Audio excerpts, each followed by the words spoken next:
My name's Kalia, and my question is that evidence is overwhelmingly pointed to sick and disabled people being the hardest hit by the cuts. But this issue has been airbrushed almost entirely from conference.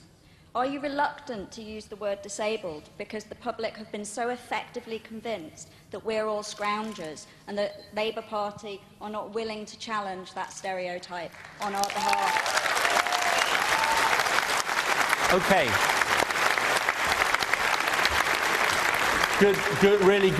Really good questions. Let me deal with our friend who asked about disability and ill health, because it's an important, Harriet, because it's an important.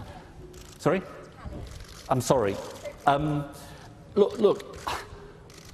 Disability. I'm absolutely not afraid to use the word disability, and I'm determined to say that disabled people need support and help and compassion, and that's why I want to protect the welfare state. And you've got to separate out ill health and disability from worklessness and the decision not to work. And I know about the concerns about the tests that are being done by Atos Origin. I know about those concerns. It's something that Liam Byrne and I have talked about. And it's not that I'm trying to sweep it under the carpet. At the same time, Harriet, I have to say to you, and it's the people from my own constituency in Doncaster North who make this clear to me more loudly and clearly than any other, than anyone else. They say, look, unless you address the issue of people who could work but don't, I'm not talking about disabled people. Right. So what you say, and I think you're right, is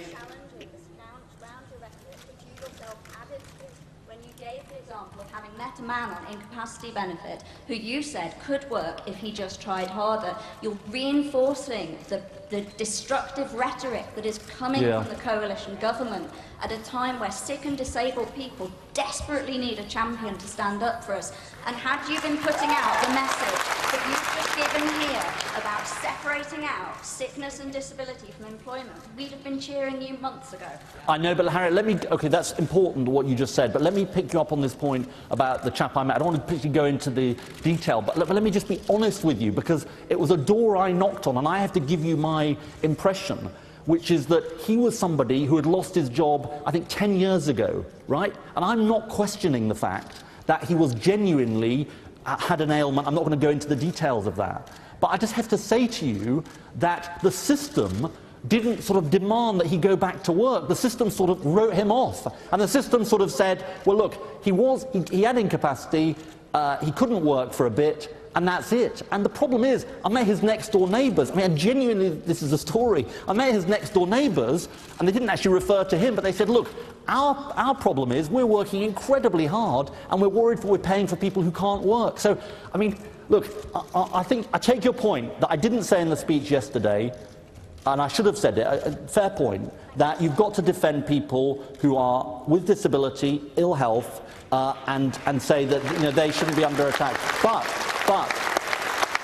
let me say this to you, and I do say that often, but let me just say this to you, that I genuinely don't think that saying you're tough on abuse of the benefit system is a non-Labour thing to do. I think it is fundamentally a Labour thing to do.